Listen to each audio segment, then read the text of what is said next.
बऱ्याच लोकांना महाराष्ट्र सरकारने सांगून सुद्धा बऱ्याच लोकांनी राशन कार्ड बंद केलेलं नाही। जे काही बोगस राशन कार्ड होतं ते सरकारने सांगितलं होतं, जे काही बोगस राशन कार्ड असेल ते तुम्ही तुमच्या मताने बंद करा, नाहीतर आम्ही बंद केल्यानंतर तुमच्यावर स्ट्रिक्ट कारवाई करू। तरीही लोकांनी ते केलं नाही, तर त्याचा परिणाम आता लोकांना भोगावा लागणार आहे। कशा पद्धतीने भोगावा लागणार आहे आपण व्हिडिओच्या माध्यमातून जाणून घेऊया, त्यासाठी व्हिडिओला शेवटपर्यंत बघा। बोगस राशन कार्ड धारकांवर डिजिटल स्ट्राईक, राज्यात 18 लाख राशन कार्ड रद्द, अजून 1.5 कोटी बाकी आहे।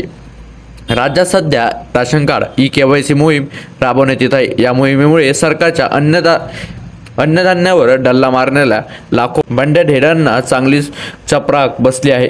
गलेलठ्ठ पगार सरकारी नोकरदार, व्यापारी, व्यावसायिक, श्रीमंताची नावे व मोहिमेबद्दल रद्दबाबत होत आहेत। आता काय आहे नेमकं आपण बघूनच घेणार आहोत, त्यासाठी व्हिडिओला शेवटपर्यंत बघा। सरकारच्या राशनवर डल्ला मारणाऱ्या लाखो बोगस लोकांवर डिजिटल स्ट्राईक झाला आहे। एकाच फटक्यात राज्यातील 18 लाख राशन कार्ड रद्द झाले। राज्यात सध्या राशन कार्ड ई-केवायसी मोहीम राबवण्यात येत आहे। या मोहिमेमुळे सरकारच्या अन्नधान्यावर डल्ला मारणाऱ्या लाखो बंड्या ढेऱ्यांना चांगली चपराक बसली आहे। गलेलठ्ठ पगार सरकारी नोकरदार, व्यापारी, व्यावसायिक, श्रीमंताची नावे या मोहिमेमुळे रद्दबातलं होत आहे। तर बांगलादेशी नागरिकांचे पण दाबे दणाणले आहे। काय आहे नेमकं आपण जाणून घेणार आहोत, त्यासाठी व्हिडिओला शेवटपर्यंत बघावं लागेल। आला रे आला, तुझा नंबर आला। अनेक सरकारी अधिकारी, कर्मचारी, शिक्षक, विविधता खाजगी कंपन्यातील गलेलठ्ठ पगारदार, व्यापारी, व्यावसायिककडे सध्या राशन कार्ड आहेत। त्या आधारे दर महिन्याला ते धान्य उचलतात। विशेष म्हणजे अनेक शहरात गावात हे धान्य खरेदी करणारे सगळेच आहे।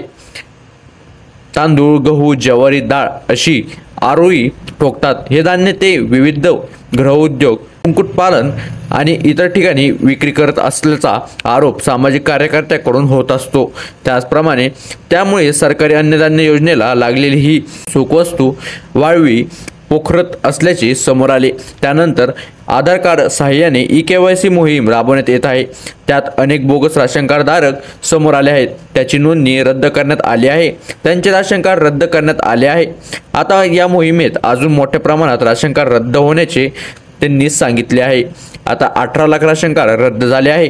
त्याचबरोबर या मोहिमेत आतापर्यंत राज्यात 18 लाख राशन कार्ड रद्द करण्यात आले आहेत। 1.5 कोटीहून अधिक राशन कार्डची ई-केवायसी प्रलंबित आहे। आधार लिंकसाठी केंद्र सरकारच्या ई-केवायसी मोहिमेत राज्यातील 17.95 लाख राशन कार्ड रद्द झाल्याचे आकडेवारी समोर आले आहे।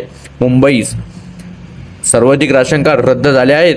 मुंबईमध्ये 4.80 लाख, तर ठाण्यात 1.35 लाख रद्द झाले।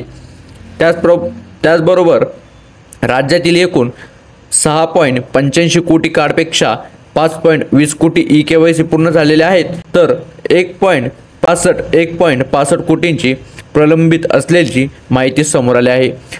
त्याचबरोबर बनावट कागदपत्रांच्या आधारे घेतलेल्या कार्डमुळे बांगलादेशी नागरिकांनाही लाभ मिळत नाही। भंडारा, गोंदिया, सातारा जिल्हे ई-केवायसीत आघाडीवर आहेत, तर राशन कार्ड ई-केवायसीची मोहिमेत मुंबई, पुणे, ठाणे हे जिल्हे मागे आहेत।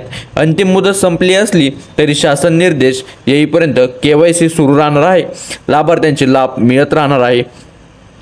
आता मागील व्हिडिओमध्ये तुम्हाला सर्वांना मी आपल्या व्हिडिओच्या माध्यमातून सांगितलं होतं की तुम्ही तुमच्या मनाने राशन कार्ड बंद करा, कारण की बोगस राशन कार्ड काढून तुमचा काहीही उपयोग होणार नाही, उलट तुमचे जे राशन चालू आहे ते देखील तुमचं बंद होईल। तर आता सरकारने यावर ऑब्जेक्शन घ्यायला सुरू केले आहे। अजून पण तुमच्याकडे टाईम आहे, तुमच्याकडे कोणाकडे असेल तर तुम्ही लगेच जाऊन सांगू शकता की माझ्याकडे बोगस आहे, मला हे बंद करायचं आहे। 2 कार्डचे 1 कार्ड करून तुम्ही तुमचं 1 कार्ड बंद करून घ्या, नाही तर तुमच्यावर सुद्धा डिजिटल स्ट्राईक लावण्यात येईल।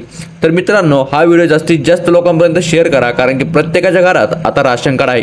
त्यासाठी हा व्हिडिओ सर्वांना शेअर करा, सर्वांना कळालं पाहिजे की कशाबद्दल राशनवर स्ट्राईक येणार आहे। त्यासाठी व्हिडिओला शेवटपर्यंत बघा, जास्तीत जास्त लोकांपर्यंत व्हिडिओ शेअर करा, जातात आपल्या चॅनलला सबस्क्राईब करून टाका, कारण आपल्या चॅनलवरती नवीन लेटेस्ट व्हिडिओ जे काही महाराष्ट्राची लेटेस्ट न्यूज असते ती तुम्हाला आपल्या चॅनलवरच बघायला मिळते। त्यासाठी लगेच जाऊन सबस्क्राईब करून टाका, व्हिडिओला जास्तीत जास्त शेअर करा। व्हिडिओ कसा वाटला नक्की कमेंट करून सांगा।